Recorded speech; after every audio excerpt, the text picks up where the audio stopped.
Mamma mia, salut les amis et bienvenue dans cette nouvelle vidéo de cette formation consacrée à Turbo. Alors dans cette vidéo, on va tenter de relaxer un tout petit peu. Déjà au niveau de show, on avait rajouté la date et l'heure actuelle. Donc j'avais eu à faire ceci afin de vous montrer que si on faisait l'édition en place, donc j'enlève les points d'exclamation, la partie du bas n'allait pas changer vu qu'on va uniquement changer notre turbo frame. Donc là c'est 15h42, on voit qu'on reste à 15h42. Mais là on peut retirer maintenant l'heure actuelle vu qu'on ne va plus l'utiliser. Donc je peux venir au niveau de template, room show et on va retirer la ligne qui est là. Donc normalement on n'aura plus ce Mitsubishi et tout est bon. Maintenant on va venir au niveau de edit. Donc regardez c'est room, l'identifiant edit. Donc on ne va pas venir au niveau de notre ami show et puis faire edit ici. Je veux venir au niveau de edit directement. Pourquoi? Parce que là, si vous vous rappelez, lorsqu'on fait l'édition, on aura un message flash et on est redirigé vers la page show. Mais si je viens au niveau de back, regardez, là on a le message flash. Donc lorsque je vais faire back, normalement on n'a vu que turbo, mais nos pages en cache. Donc si je reviens au niveau de show, on verra le message flash qui va être affiché pendant un bref moment et puis il va disparaître. Vu qu'on affiche le contenu qui est au niveau du cache, le temps d'avoir le nouveau contenu. Donc je vais vous le remontrer, on fait edit, on met des points d'exclamation, on a le message flash. Quand je vais revenir au niveau de show, regardez, vous allez voir rapidement le message flash et il disparaît vu qu'on a le nouveau contenu. Mais pendant un petit moment, on a mis en preview le contenu qui était au niveau du cache. Je vous avais déjà montré comment gérer ce Mitsubishi. On peut venir au niveau de notre layout de base et au niveau de notre bloc JavaScript. On va rajouter la balise script. On peut mettre un écouteur d'événements, document.add event listener. On va écouter l'événement turbo before cache. Et voici notre fonction de callback. Donc là, on veut récupérer tous les messages flash. On leur a donné la classe alerte succès. Donc on peut faire document.query selector all afin de tous les récupérer et on peut les retirer. Donc for each el remove.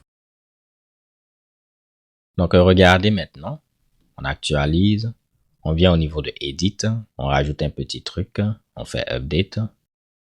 On a le message flash. Si je fais back, il va mettre le contenu en cache. Mais avant de le mettre en cache, il a eu à retirer notre message de succès. Donc si on revient au niveau de show, on voit qu'on n'a pas le message flash pendant un moment. On essaie de nouveau, on fait ceci. On a le message flash, back.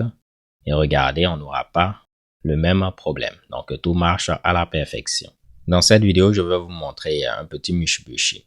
Donc, on va le retirer. Parfait. On va chercher Hotwire Turbo. On vient au niveau de GitHub.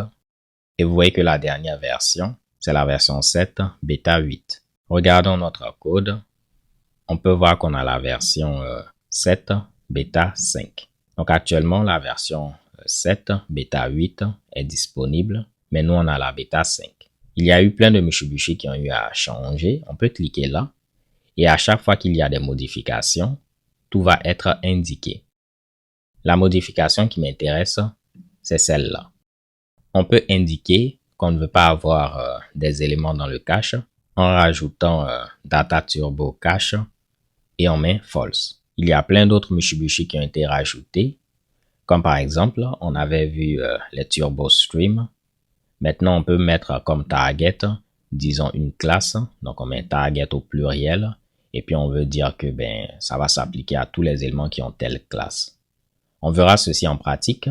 Vous pouvez donc l'ignorer. Mais moi, ce qui m'intéresse, c'est Data Turbo Cache à False. Et vous voyez, entre parenthèses, c'est quoi? On n'a plus besoin d'enlever manuellement les messages flash du caching de Turbo. Si vous regardez le code et vous êtes curieux, on peut voir les changements qui ont été apportés. il y a plein de Mitsubishi, mais on voit que on va appeler cette méthode-là remove stale elements avant le cache. Et qu'est-ce qu'elle fait? Elle récupère tous les éléments qui ont l'attribut en question. Data turbo cache à false et elle va les retirer. On peut venir simplement là et on va rajouter data turbo cache à false. On va mettre à jour hotwire turbo. Je mets beta 8. On fait npm update. Tout est maintenant bon. On peut venir là et on vérifie. Je fais back, edit, on enlève ceci. On aura le message flash. Mais si on revient, on n'a plus de message flash. On peut prouver que c'est ce qui fait que ça marche. On le retire. Et on va réessayer. Edit. Bang, bang, bang. Update. Message flash. Back. Et show. Et vous voyez, on a eu le message flash pendant un moment. Donc maintenant, on peut faire simple avec ceci. Donc comme je vous l'ai dit, c'était un petit rappel. En même temps, vous montrer qu'il y a des changements, vu que c'est une librairie en plein développement, donc il y aura des améliorations. On va tester une dernière fois. On fait Edit. Si je fais précédent, suivant, on n'a plus le message flash, vu qu'il est retiré avant qu'on ne mette la page en cache. Donc voilà les gars et les go, ça va être tout pour cette vidéo.